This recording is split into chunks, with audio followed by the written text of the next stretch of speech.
నమస్తే welcome to స్వతంత్ర నేను నిత్య శ్రీనివాస్ బులెటిన్ ముందుగా హెడ్లైన్స్ చూద్దాం.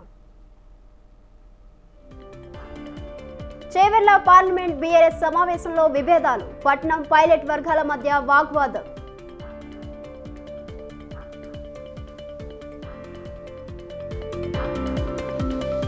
ఢిల్లీలో రెండో రోజు రేవంత్ రెడ్డి పర్యటన, యూపీఎస్సీ చైర్మన్ తో సీఎం సమావేశం.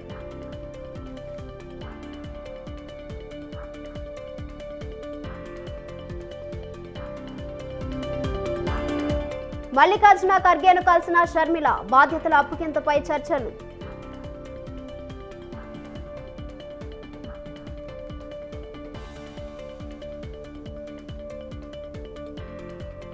బీసీలకు చంద్రబాబు ఏం చేశారో చెప్పాలి, 2024 బాబు పవన్ మబ్బులన్నీ తొలగిపోయాయన్న కడాలై.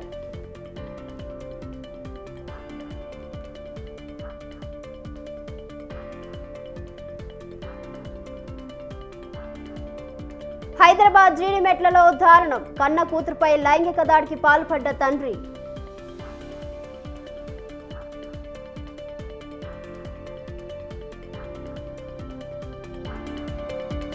కాలిఫోర్నియాలో దేవాలయంపై దాడి, ఫలస్తీన్ అనుకూల మోదీ వ్యతిరేక నినాదాలు.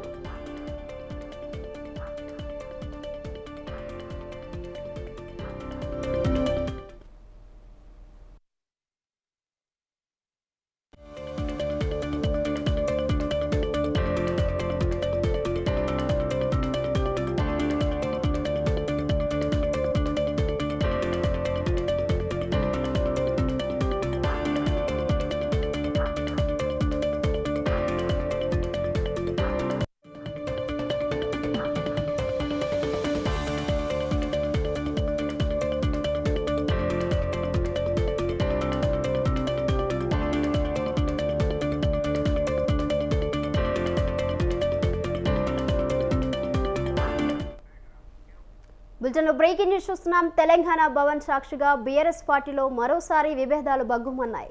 చేవెళ్ల పార్లమెంట్ నియోజకవర్గ సమీక్షలో పట్నం మహేందర్ రెడ్డి, పైలట్ రోహిత్ రెడ్డి వర్గాల మధ్య వాగ్వాదం నెలకొంది.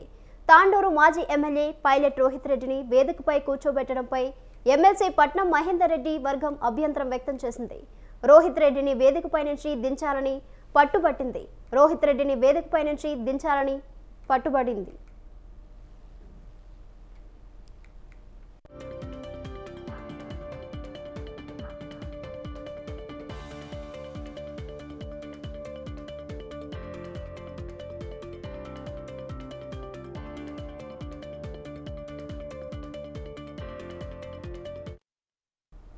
ఆ తర్వాత మహేందర్ రెడ్డి మాట్లాడడానికి మైక్ తీసుకోగా పైలట్ వర్గీయులు ఆందోళనకు దిగారు.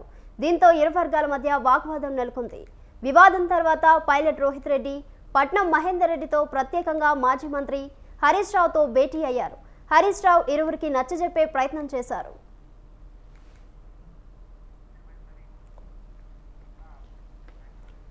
దీనిపై మరింత సమాచారం మా ప్రతినిధి సవిన్ ఫోన్ లైన్ లో అందిస్తారు. సవిన్, చేవెళ్ల పార్లమెంట్ నియోజకవర్గ బీఆర్ఎస్ పార్టీ విస్తృత స్థాయి సమావేశం అంటే రివ్యూ సమావేశం జరుగుతుంది. దీనికి సంబంధించి చేవెళ్ల పార్లమెంట్ నియోజకవర్గ పరిధిలోకి తాండూరు అసెంబ్లీ నియోజకవర్గం వస్తుంది. ప్రధానంగా ఇక్కడ బీఆర్ఎస్ పార్టీలోనే మాజీ మంత్రి, ప్రస్తుతం ఎమ్మెల్సీగా ఉన్నటువంటి పట్నం మహేందర్ రెడ్డి, అదేవిధంగా తాండూరు మాజీ ఎమ్మెల్యే పైలట్ రోహిత్ రెడ్డి వర్గాల మధ్య ఎప్పటి నుంచో విభేదాలు ఉన్నాయి. వీరిద్దరికీ మధ్య ఎప్పటి నుంచో తీవ్రమైన విభేదాలు ఉన్నాయి. ఎందుకంటే 2018 అసెంబ్లీ ఎన్నికల్లో పట్నం మహేందర్ రెడ్డి బీఆర్ఎస్ తరఫున పోటీ చేసి ఓడిపోయారు. అప్పుడు కాంగ్రెస్ పార్టీ నుంచి గెలిచిన పైలట్ రోహిత్ రెడ్డి ఆ తర్వాత బీఆర్ఎస్ పార్టీలో చేరడంతో ఇద్దరి మధ్య విభేదాలు పెరిగాయి. నియోజకవర్గంలోనూ ఇరు వర్గాల మధ్య అనేక సార్లు ఘర్షణలు చోటు చేసుకున్న పరిస్థితి ఉంది. 2023 అసెంబ్లీ ఎన్నికల్లోనూ పట్నం మహేందర్ రెడ్డికి, ఎమ్మెల్సీగా ఉన్న పట్నం మహేందర్ రెడ్డికి మంత్రి పదవి ఇచ్చి కేసీఆర్ సంతృప్తి పరిచారు. అయితే BRS party Tandur MLA ticket మాత్రం పైలట్ రోహిత్ రెడ్డికి ఇచ్చారు. కానీ ఆ ఎన్నికల్లో పైలట్ రోహిత్ రెడ్డి ఓటమి పాలయ్యారు. ఈ రోజు సమీక్షా సమావేశం సందర్భంగా ఇరు వర్గాల మధ్య మరోసారి ఘర్షణ చోటు చేసుకుంది. ముఖ్యంగా మాజీ మంత్రి పట్నం మహేందర్ రెడ్డి మాట్లాడడానికి ప్రయత్నం చేయగా పైలట్ రోహిత్ రెడ్డితో పాటు రోహిత్ రెడ్డి వర్గీయులు అడ్డు చెప్పారు. మహేందర్ రెడ్డికి వ్యతిరేకంగా నినాదాలు చేశారు. ప్రధానంగా తాండూరులో పైలట్ రోహిత్ రెడ్డి ఓటమికి మహేందర్ రెడ్డి వర్గీయులు ప్రధాన కారణం. మహేందర్ రెడ్డి సహకరించకపోవడం వల్లనే తాండూరులో బీఆర్ఎస్ పార్టీ అభ్యర్థిగా పోటీ చేసిన పైలట్ రోహిత్ రెడ్డి ఓడిపోయారంటూ పైలట్ రోహిత్ రెడ్డి వర్గం అభ్యంతరం చెప్పింది. దీనిపై పట్నం మహేందర్ రెడ్డి తీవ్రంగానే పైలట్ రోహిత్ రెడ్డిపై ఫైర్ అయ్యారు. పట్నం మహేందర్ రెడ్డి వర్గీయులు సైతం పైలట్ రోహిత్ రెడ్డి వైపు దూసుకెళ్లే ప్రయత్నం చేశారు. దీంతో సమావేశాన్ని భోజన విరామానికి విరామం ఇచ్చిన తర్వాత బీఆర్ఎస్ కీలక నేత మాజీ మంత్రి హరీష్ రావు ఇరు వర్గాలను అంటే పైలట్ రోహిత్ రెడ్డిని పట్నం మహేందర్ రెడ్డిని ప్రత్యేకంగా పిలిపించుకుని మాట్లాడారు. ముఖ్యంగా చేవెళ్ల పార్లమెంట్ నియోజకవర్గ సమీక్ష సమావేశం జరుగుతున్న సందర్భంగా అక్కడ 7 అసెంబ్లీ నియోజకవర్గాలకు సంబంధించినటువంటి బీఆర్ఎస్ నేతలు, ముఖ్య నాయకులు, కార్యకర్తలు ఉంటారు కాబట్టి ఈ రకంగా తాండూరు నియోజకవర్గానికి సంబంధించినటువంటి అసెంబ్లీ విషయంలో అక్కడ ఉన్నటువంటి స్థానిక వర్గ విభేదాలను పార్లమెంట్ నియోజకవర్గ సమీక్ష సమావేశంలో బయటకు తీసుకురావడం, ఇరు వర్గాలు అక్కడ వాగ్వాదం పడటం కూడా సరైన పద్ధతి కాదు. దీనివల్ల పార్టీలో తప్పుడు సంకేతాలు వెళ్తాయంటూ కూడా హరీష్ రావు ఇరు వర్గాలకు సర్ది చెప్పే ప్రయత్నం అయితే చేశారు. ప్రధానంగా ఇద్దరి మధ్య ఎప్పటి నుంచో పచ్చగడ్డి వేస్తే బగ్గుమనే పరిస్థితి వస్తుంది. ఒకనొక దశలో పట్నం మహేందర్ రెడ్డి ఎన్నికలకు ముందే పార్టీ మారి కాంగ్రెస్ పార్టీలో చేరి తన వర్గంతో కాంగ్రెస్ పార్టీ తరఫున పోటీ చేస్తారని ప్రచారం జరిగినప్పటికీ బీఆర్ఎస్ పార్టీ అధిష్టానం అలర్తే ఎన్నికలకు 3 నెలల ముందు పట్నం మహేందర్ రెడ్డిని రాష్ట్ర మంత్రివర్గంలోకి తీసుకొని ఆయనకు మంత్రికి అవకాశం కల్పించారు. దీంతో పట్నం మహేందర్ రెడ్డి పార్టీ మారకుండా బీఆర్ఎస్ పార్టీలో కొనసాగారు. ఎన్నికల సమయంలో తాండూరు నియోజకవర్గంతో పాటు కొడంగల్, ఇతరత్ర ఉమ్మడి రంగారెడ్డి జిల్లాకు సంబంధించి కొన్ని అసెంబ్లీ నియోజకవర్గాలను మహేందర్ రెడ్డికి గెలుపు బాధ్యతలను కేసీఆర్ అప్పగించారు. అయినప్పటికీ కాంగ్రెస్ వేవులో తాండూరుతో పాటు కొడంగల్ కొన్ని అసెంబ్లీ నియోజకవర్గాల్లో బీఆర్ఎస్ పార్టీ ఓటం పాలైంది. ప్రధానంగా అసెంబ్లీ ఎన్నికల్లో మహేందర్ రెడ్డి వర్గం సహకరించకపోవడం వల్లనే తాము ఓటం పాలయ్యామంటూ పైలట్ రోహిత్ రెడ్డి వర్గం మహేందర్ రెడ్డి వర్గంపై తీవ్ర స్థాయిలో ఎదురుదాడి చేస్తున్న పరిస్థితి మనకు కనపడుతుంది. పాత విభేదాలు, నియోజకవర్గంలో ఉన్నటువంటి వర్గ విభేదాలే ఈ రోజు చేవెళ్ల పార్లమెంట్ పార్టీ విస్తృత స్థాయి సమావేశంలో రివ్యూ సమావేశంలో మరోసారి బయటపడ్డాయని చెప్పుకోవచ్చు. అయితే ఇరు వర్గాల మధ్య జరిగినటువంటి వివాదాన్ని బీఆర్ఎస్ కీలక నేత మాజీ మంత్రి హరీష్ రావు పరిష్కరించే ప్రయత్నం చేశారు, సర్ది చెప్పే ప్రయత్నం చేశారు. కానీ వీరిద్దరూ పార్టీలో సర్దుకుపోతారా, లేకపోతే మహేందర్ రెడ్డి కావచ్చు, ఇంకా పైలట్ రోహిత్ రెడ్డి కావచ్చు, ఇద్దరు నియోజకవర్గంలో వర్గ విభేదాలతోటే కాలం వెల్లదీస్తూ బీఆర్ఎస్ పార్టీలోనే కొనసాగుతారు, లేకపోతే మహేందర్ రెడ్డి తన వర్గంతో రాజకీయంగా ఏదైనా నిర్ణయం తీసుకుంటారనేది మాత్రం రాబోయే రోజుల్లో తెలుపోనుందని చెప్పుకోవచ్చు. Right సవిన్, thank you.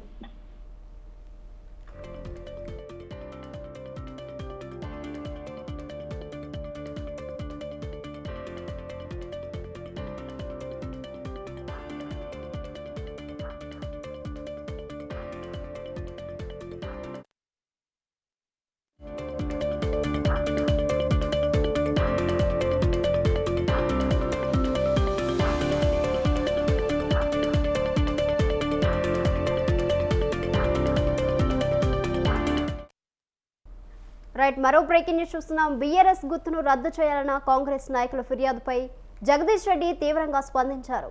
ఇచ్చిన హామీలు గుదిబండలా మారాయని, కాంగ్రెస్ పార్టీకి భయం పట్టుకుందని విమర్శించారు. ప్రభుత్వాన్ని నడపలేక బీఆర్ఎస్ గుర్తింపును రద్దు చేయాలని కాంగ్రెస్ నాయకులు లేఖలు రాస్తున్నారని విమర్శించారు. ఆచరణ సాధ్యం కాని హామీలు ఇచ్చారని, ఈ విషయాన్ని తాము ముందే చెప్పామన్నారు. హామీలను అమలు చేయకుంటే ప్రజలే మిమ్మల్ని రద్దు చేస్తారని హెచ్చరించారు. తాము 420 గాళ్లమని వాళ్లకు వాళ్లే చెప్పుకునే విధంగా కాంగ్రెస్ నాయకులు అన్నారు. మీరు ఇచ్చిన హామీలు 420 ఇచ్చి 420 ఇచ్చిందని చెప్తే మీరు చెప్పొద్దు, చెప్పారు కాబట్టి వీళ్ళని రద్దు చేయాలి. రద్దు ప్రజలు చేస్తారు, ఎవరు చేయాలనో ఏమి ఇబ్బంది లేదు. ఏముంది దాంట్లో 420 సంఖ్య, ఎందుకు భయపడుతున్నారు దాన్ని చూసి? మమ్మల్ని 420 గంటలు అంటారేమో ప్రజలు అన్న భయం మీది. మరి ఇచ్చిన మాట తప్పిన ఏమంటారు? మాట ఇచ్చి మోసం చేసినోడిని ఏమంటారు? మేము మామూలుగా 420 కాబట్టి రాసినాం. మాకు అప్పుడు ఇది రాసేటప్పుడు ఆలోచన లేదు, అది మీకు మొదలైంది. మేము 420 గంటల ఉన్న ఆలోచన మీకు మొదలైంది. ఇప్పుడు కనబడుతుంది మీ భయం చూస్తే. ఎందుకు భుజాలు అడుగుకుంటున్నారు? ఒకవేళ చూసి 420 కాకపోతే మరి 419 ఉన్నాయా, 18 ఉన్నాయా, మేము మర్చిపోయింది ఉంటే 421 ఉన్నాయా చెప్తే అదే రాస్తాం. ఏమైంది దానికి? ఏముంది? ప్రజలు అప్పుడే అనుకుంటూనే ఉన్నారు, అయ్యో కేసీఆర్ పోయిండు, కరెంటు పోయింది, కాంగ్రెస్ వచ్చింది, కరెంటు పోయింది. రైతు బంధు పాపం రైతులు 15 ఒక్కటిసారి వస్తే ఆశతోని వేసిన వాళ్ళు వాళ్ళు బాధపడుతున్నారు. ప్రజలకు చెప్పాల్సిన బాధ్యత మా పైన ఉంది ప్రతిపక్షంగా. మీరు ఇచ్చిన హామీలు 420 ఇచ్చి 420 ఇచ్చిందని చెప్తే మీరు చెప్పొద్దు, చెప్పారు కాబట్టి వీళ్ళని రద్దు చేయాలి. రద్దు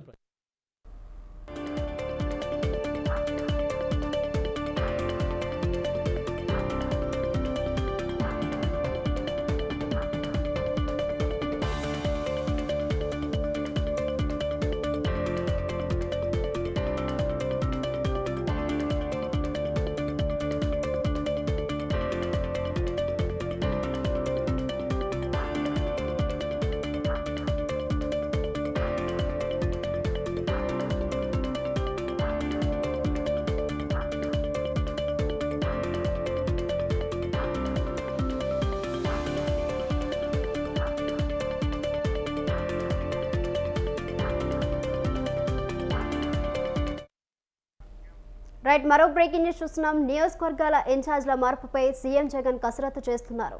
ఇప్పటికే 2 విడతల్లో ఇన్ఛార్జ్లను ప్రకటించిన పార్టీ మరో విడత ఇన్ఛార్జ్ల మార్పులు చేర్పులపై కసరత్తు చేస్తుంది. దీంతో ఎమ్మెల్యేలు క్యాంప్ కార్యాలయానికి క్యూ కడుతున్నారు. ఇప్పటికే గిద్దలూరు పంచాయతీ క్యాంప్ కార్యాలయానికి చేరింది. సీఎంఓ నుంచి గిద్దలూరు ఎమ్మెల్యే అన్నా రాంబాబుకి పిలుపు అందింది. వచ్చే ఎన్నికల్లో పోటీ చేయనని ఇప్పటికే ఎమ్మెల్యే అన్నా రాంబాబు ప్రకటించారు. దీంతో గిద్దలూరు బాధ్యతలు మాజీ మంత్రి బాలినేనికి అప్పగించే యోచనలో సీఎం జగన్ ఉన్నట్లు తెలుస్తుంది. మరోవైపు ఎమ్మెల్యేలు కాసు మహేశ్వర్ రెడ్డి, మద్దిశెట్టి వేణుగోపాల్, గోపిరెడ్డి శ్రీనివాస్ రెడ్డి కూడా క్యాంప్ కార్యాలయానికి వచ్చారు.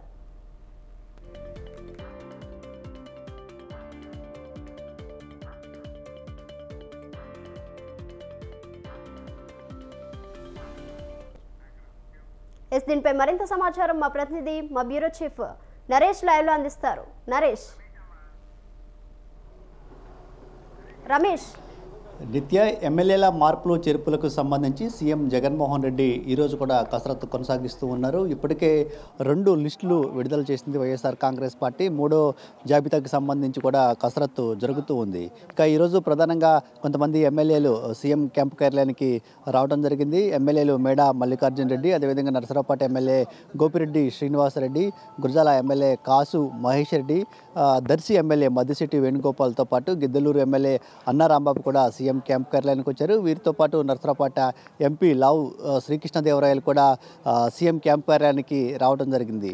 ప్రధానంగా ఎమ్మెల్యేల మార్పులు చేర్పులకు సంబంధించి కసరత్తు కొనసాగుతున్నటువంటి సమయంలోనే ఎమ్మెల్యేలు కావచ్చు, కొద్దిమంది మంత్రులు క్యాంపు కార్యాలయానికి రావడం అనేది ఆసక్తిగా మారింది. వచ్చే ఎన్నికల్లో టికెట్ల సర్దుబాటుకు సంబంధించి, సీట్ల సర్దుబాటుకు సంబంధించి ఎమ్మెల్యేలు మంత్రులతో సీఎం జగన్మోహన్ రెడ్డి చర్చిస్తున్నారు. అందులో భాగంగానే వారందరినీ క్యాంపు కార్యాలయానికి పిలిపించినట్టు తెలుస్తోంది. ప్రధానంగా కర్నూలుకు సంబంధించిన మంత్రి గుమ్మనూరు జయరాం కూడా సీఎం క్యాంప్ కార్యాలయానికి రావడం జరిగింది. సీఎం జగన్తో సమావేశమయ్యారు.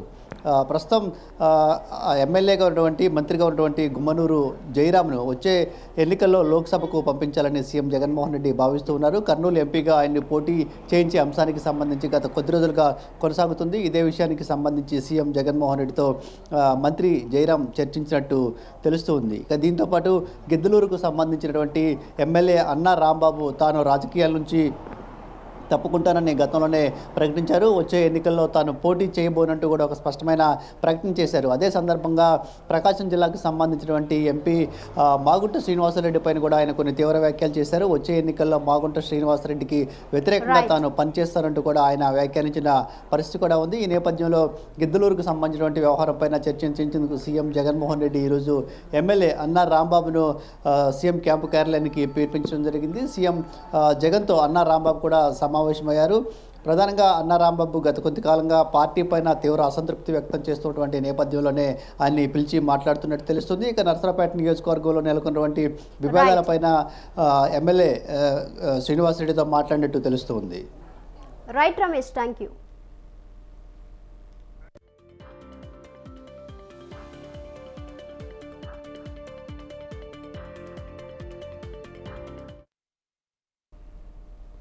చంద్రబాబు బీసీ సదస్సుపై మాజీ మంత్రి కొడాలి నాని స్పందించారు. అధికారంలో ఉన్నప్పుడు గాలికి వదిలేసి ఇప్పుడు బీసీ భజన చేస్తే ఎవరూ నమ్మనన్నారు. ఎన్టీఆర్ ఏర్పాటు చేసిన కార్యక్రమాలను కొనసాగించడం తప్ప బీసీలకు చంద్రబాబు ఏం చేశారో చెప్పాలని డిమాండ్ చేశారు. ఓసీ రిజర్వ్ పదవులను కూడా ఇస్తూ బీసీలకు సీఎం జగన్ ప్రాధాన్యతనిస్తున్నారన్నారు.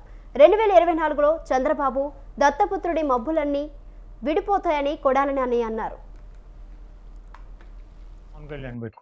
పెట్టుకుని ఈ రోజు ఆయన ఏం చెప్తాడంటే బీసీలు నాకు వెన్నుముక్క అని చెప్తాడు. తెలుగుదేశం పార్టీ బీసీలకి రాజకీయ ప్రాధాన్యత కావచ్చు, రాజకీయ పదవులు కావచ్చు, బీసీలను ఆర్థికంగా పైకి తీసుకురావడానికి అనేక సంక్షేమ కార్యక్రమాలు చేశాయని చెప్పి ఆయన చెప్తున్నాడు. అది ఎవరు కాదనరు. కాకపోతే చంద్రబాబు నాయుడు ముఖ్యమంత్రి అయిన తర్వాత, తెలుగుదేశం పార్టీ అధ్యక్షుడు అయినాక బీసీలకు చేసింది ఏంటని చెప్పి నేను అడుగుతున్నాను. చెట్టు పేరు చెప్పి కాయలు అమ్ముకున్నట్టు ఎన్టీ రామారావు చేసినటువంటి కార్యక్రమాలనే ఈయన చేసినట్టు ఈయనే బీసీలకు కోసం పాటుపడినటువంటి వ్యక్తిలాగా మారుతున్నాడు. ఈరోజు కృష్ణా జిల్లా చూసుకున్నట్లయితే రాజశేఖర రెడ్డి గారు ముఖ్యమంత్రిగా ఉండగా లాగా ఇక్కడ నుంచి పార్థసారథి 5 సంవత్సరాలు మంత్రిగా ఉన్నాడు బీసీ, ఇంకెవరు కూడా లేరు, 5 సంవత్సరాలు ఆయనే ఉన్నాడు. అదేవిధంగా జగన్మోహన్ రెడ్డి గారు ముఖ్యమంత్రి అయినాక ఇక్కడ ఈ మా జిల్లాలో, కృష్ణా జిల్లాలో జోగి రమేష్ గారిని 2 సంవత్సరాల తర్వాత మమ్మల్ని అందరినీ తీసేసి జోగి రమేష్ గారికి బీసీ సామాజిక వర్గం నుంచి మంత్రి పదవి ఇచ్చి ఆయనే ఒక జిల్లాలో మంత్రిగా ఉన్నాడు, ఉమ్మడి కృష్ణా జిల్లాలో. అదేవిధంగా కృష్ణా జిల్లా ఓసీ జిల్లా పరిషత్ చైర్మన్ అయినప్పటికీ ఆయనేమో గద్దె రామ్మోహన్ రావు గారి భార్యని కమ్మ సామాజిక వర్గం నుంచి పెట్టుకున్నాడు ఓసీ అయితే ఆ రోజు 14. చంద్రబాబు నాయుడు గారు వెనకాలేమో పవన్ కళ్యాణ్. ఇటీవల సివిల్స్ కి ఎంపికైన పాలకులకు చెందిన కోమలి జైన్ను ఆమె ఇంటికి వెళ్లి అభినందించారు ఎమ్మెల్యే నిమ్మల రామానాయుడు. నేటి యువతులు కోమలి జైన్ను ఆదర్శంగా తీసుకుని చదువుకోవాలన్నారు.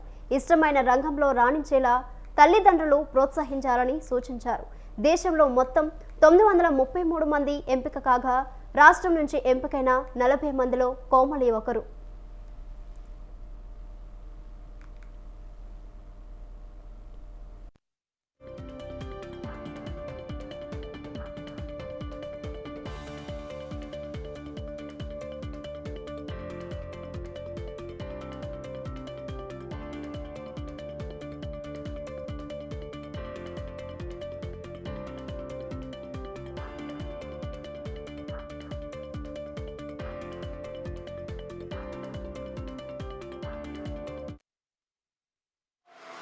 ఇప్పుడు ఆయన చెప్పినట్టు సివిల్ సర్వీస్ అన్నది అందరికీ కోరికుంటుంది, ఇది చేయాలి, ఇది సక్సెస్ఫుల్ అవ్వాలి అని చెప్పి.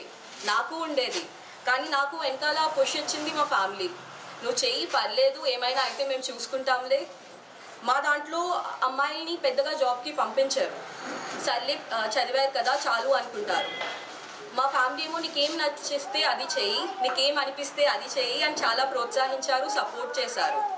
ఇవాళ మా అక్క చిన్నక్క ఇక్కడ లేదు, సో తన నాకు చెప్పింది, నువ్వు స్పీచ్ ఇస్తే కనుక కంపల్సరీగా చెప్పు, ఆడపిల్ల పులి లెక్క అని చెప్పి అందరు అమ్మాయిని చదివించాలి, వాళ్ళని ప్రోత్సహించాలి. నేను సివిల్ సర్వీసెస్కి చదువుతున్నప్పుడు నాకు పాల్కొల్లో ఇన్స్పిరేషన్గా చాలామంది ఉన్నారు, కానీ సివిల్ సర్వీసెస్లో ప్రత్యేకంగా లేరు.